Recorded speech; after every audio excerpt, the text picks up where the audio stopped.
জীবনে না পাওয়ার কষ্ট কেমন করে হালকা করতে পারি, কেমন করে এটাকে ছোট করতে পারি, কষ্টের লেভেলটা কেমন করে কমাতে পারি, এটা জানার দরকার আছে না নাই? মানুষের জীবনের সবচেয়ে বড় তিতা সত্য কথা হচ্ছে যে মানুষ এটা খুব সহজে পেয়ে যায়, এটার মূল্যায়ন সে করতে চায় না। আর যেটা সে পায় নাই, যোগ্য ছিল না তা, তবুও সে এটার প্রতি মায়া কমাতে পারে না। এটা মানুষের জীবনের সবচেয়ে বড় তিতা সত্য কথা।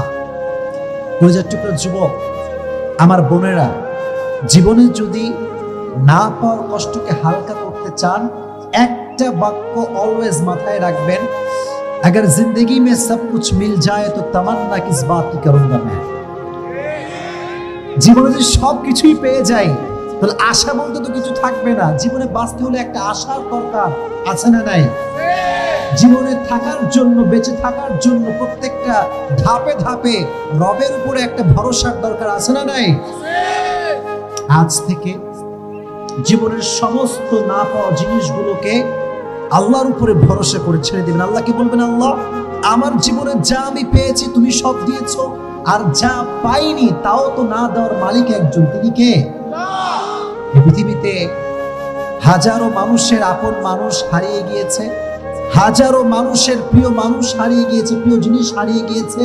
আর ইতিহাসের এই সব মানুষগুলো একটা বাক্য বলেই নিজেকে প্রশান্ত রেখেছে, বাক্যটার নাম হচ্ছে আল্লাহ ভরসা। সুবহানাল্লাহ পড়েন।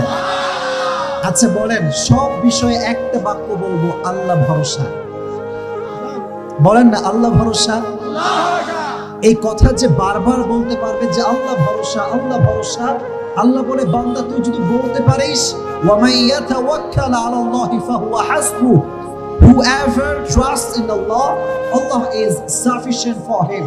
যে ব্যক্তি আল্লাহর উপরে ভরসা করে, আল্লাহ একাই তার জন্য যথেষ্ট হয়ে যায়। এজন্য আজ থেকে জীবনে না পাওয়া জিনিসটা কোনো টেনশন নাই, কোনো হতাশা নাই, কোনো অভিযোগ নাই, কোনো ছেঁকা খেয়ে বেকা হওয়া যাবে না। ঠিক কিনা বলেন?